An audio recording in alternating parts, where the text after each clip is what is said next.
Did you know that 90% of amateurs make 3 simple mistakes? If they change that, they can improve their game dramatically. We're here at Grindstone Billiard Club in Flint, Michigan. We're going to go in for league, and we're going to talk about this a little bit more. Let's go.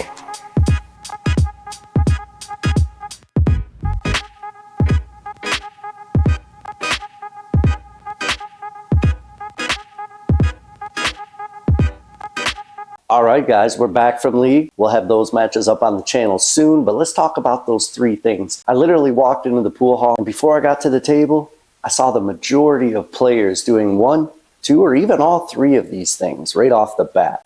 So they're easy fixes, guys, and they'll help you to get a better result from your game almost immediately. Make sure you stay to the end of the video to hear the last one, because it's one that not only beginners and amateurs do, but even veterans and skilled players tend to fall into this. So the first things first is bridge. The shaky bridge allows for movement in your stick as you strike the cue ball. So you're not going to strike the cue ball where you intend to strike the cue ball. That's going to result in accidental spin on the cue ball, which is going to put throw on your shot, and you're going to miss a lot more shots because of it. All right, guys, so a big mistake I see a lot of people do is they bridge from their fingertips. You don't want to bridge from your fingertips unless you absolutely have to. For instance, if you're shooting over top of a ball, then you have to bridge from your fingertips. What you want to do is have a firm bridge with your palm flat on the table, and not only have your palm flat on the table, but you want to put weight on that hand. That keeps it from moving around as you stroke. So whether you're using an open bridge or you're using a closed bridge, put your palm flat on the table and put some weight on your bridge hand. That's going to result in a lot less movement on the cue stick as you stroke the cue ball, and you're going to hit the cue ball more accurately. You don't have to use a specific kind of bridge, but it does have to be firm on the table and stable so it doesn't move. So make sure whatever kind of bridge you use, it's stable and allows for a straight stroke without extra movement from your bridge. Guys, the second thing I see a lot of amateurs and beginners do is one I struggle with sometimes as well. I have to tell myself constantly, follow through. So if you short your stroke or jab at the cue ball and pull it back, or just don't follow through all the way, the cue ball is being pushed more than stroked, and your English will not take on the cue ball. Now, follow through is going to be a tough habit to get into, as most of us, myself included, have not been following through correctly ever since they learned to play the game. So the more you practice your follow through, the more it becomes muscle memory and the less thought you have to put into it. It just becomes habit. Here's an exercise I've been using to help myself get this habit down. So I start with an object ball in the pocket, which is only about a foot away. I put my cue ball on the first dot. These are just little paper reinforcements for 3-hole punch. If you don't want to do this, you can just use a piece of chalk and draw a straight line across the table. And my goal is to make the object ball and extend my stick past the second dot or to the second dot.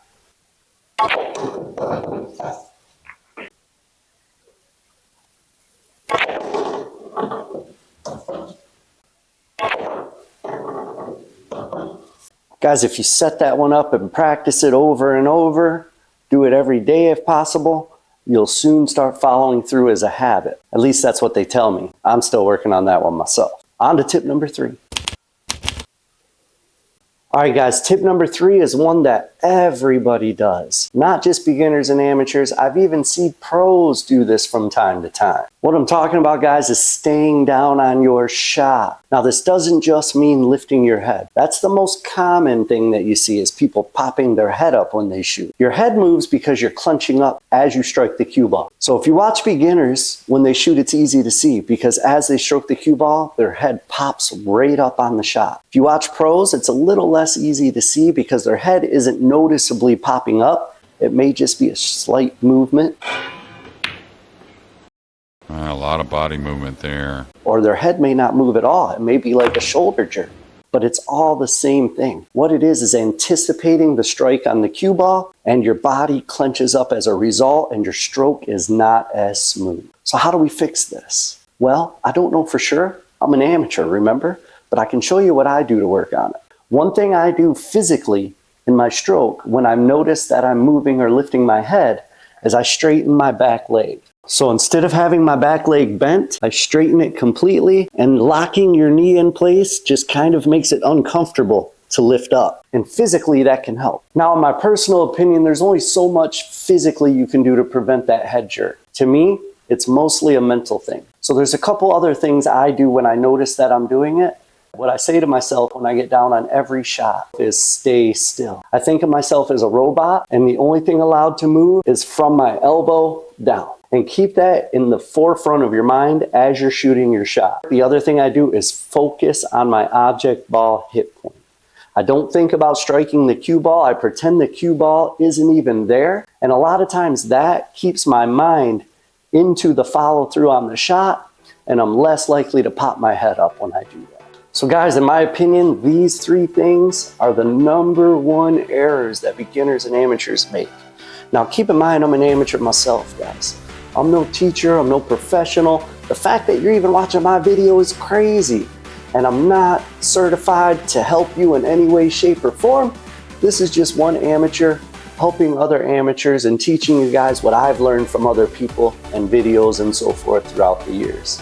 So I've had a lot of years of practice with this stuff, and most of the stuff I'm telling you works for me, and I hope it works for you too, guys. If you like this video, don't forget to subscribe, hit the like button, leave me a comment. Let me know if you want more stuff like this, or should we just move on from here, guys? Keep on the table, keep on the practice, and I'll see you guys soon. Peace.